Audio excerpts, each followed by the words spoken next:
పుత్ర, ఎందరో అనుకుంటారు కుటుంబాన్ని విడిచిపెట్టి బాధలను దూరం చేసి హిమాలయాలకు వెళ్ళిపోతే అక్కడ శాంతి దొరుకుతుంది అని. కాని పుత్ర, అది శాంతి కాదు. అది ఒక పారిపోవడం మాత్రమే అవుతుంది. ఎవరైతే సమస్యల నుండి పారిపోతారో వారు నిజానికి పారిపోతున్నది సమస్యల నుండి కాదు, తమ నుంచే వారు పారిపోతున్నారు. ఎందుకంటే పుత్ర, మనిషికి బయట ఉన్న సమస్యల కన్నా అతని మనస్సులో ఉన్న గందరగోళమే అతనిని ఎక్కువ బాధిస్తూ ఉంటుంది. ప్రపంచం నుండి పరిగెత్తి తప్పించుకుంటే మనస్సు కూడా వెంటనే మారిపోతుంది అని అనుకుంటూ ఉంటారు.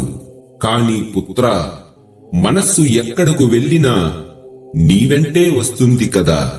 కనుక మనస్సును శాంతింపజేయు పుత్ర. మనస్సును శాంతపరిచేది స్వధర్మం, స్వాభావిక కర్తవ్యమే. నీవు ఈ జన్మలో పొందిన బాధ్యతలు, నీ ఉనికికి వచ్చిన దైవ పరీక్షలు. ఇవి పూర్తి చేయకుండా పారిపోవడం జీవితానికి వచ్చిన వాగ్దానాన్ని తప్పించుకోవడమే. పుత్ర, శాంతి అనే దానికోసం పర్వతాల మీదకు వెళ్ళవలసిన పనిలేదు. శాంతి అనేది ఎక్కడకు వెళ్ళినా దొరికేది కాదు, ఎలా బ్రతికినా పొందగలిగేది. నీవు నీ బాధ్యతలను నెరవేర్చినప్పుడు, నీ కర్తవ్యాన్ని ధైర్యంగా ఎదుర్కొన్నప్పుడు అదే నిజమైన తపస్సు పుత్ర. అదే నిజమైన హిమాలయం నీ హృదయంలోనే పుత్ర. పుత్ర, ఈ బ్రహ్మాండంలో కోట్లాది జన్మలు ఉన్నాయి. దేవతలు, ఋషులు, పశువులు, పక్షులు, చెట్లు. కాని వీటన్నిటిలో అత్యంత అరుదైనది, అత్యంత విలువైనది మనుష్య జన్మ.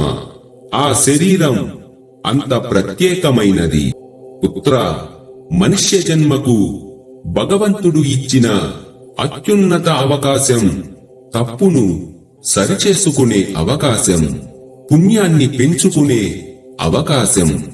ఇది మనుష్య జన్మలో మాత్రమే దొరుకుతుంది. పుత్ర, పుణ్యం, పాపం సమానంగా ఉన్నవారు మరలా ఒకసారి మనుష్య జన్మను పొందుతారు. ఎందుకంటే భగవంతుడు వారికి మరలా ఒక ప్రయత్నాన్ని ఇస్తాడు. మరలా తప్పును సరిచేసుకునే అవకాశాన్ని కలిగిస్తాడు. మరలా అభివృద్ధి చెందే అవకాశాన్ని ఇస్తాడు. పుత్ర, పాపం ఎక్కువైన వారికి మరలా మనుష్య జన్మ దొరకదు. వారు పశుపక్ష జన్మలోకి పడిపోతారు, లేదా చెట్లు, మొక్కల వంటి స్థావర జన్మలోకి దిగజారిపోతారు. అక్కడ తపస్సు లేదు, పరిణామం లేదు, స్వేచ్ఛ లేదు, కర్మఫలాలను అనుభవించడం మాత్రమే ఉంటుంది. పుత్ర, దేవతలకే సైతం కావాలనిపించే జన్మ ఇప్పుడే నీకు ఉంది. మనుష్య శరీరం అనేది ఒక యంత్రం కాదు, అది ఒక వరం.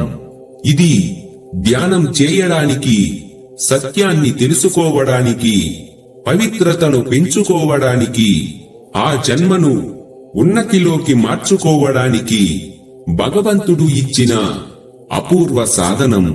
కనుక పుత్ర, మనుష్య జన్మను చిన్నచూపు చూడకు. నీ పుణ్యాన్ని పెంచుకో, నీ పాపాన్ని తగ్గించుకో, నిన్ను నీవే ఉన్నతుడిగా తీర్చిదిద్దుకో. అప్పుడు ఈ మనుష్య జన్మ నిజంగా పుణ్యఫలమే అవుతుంది.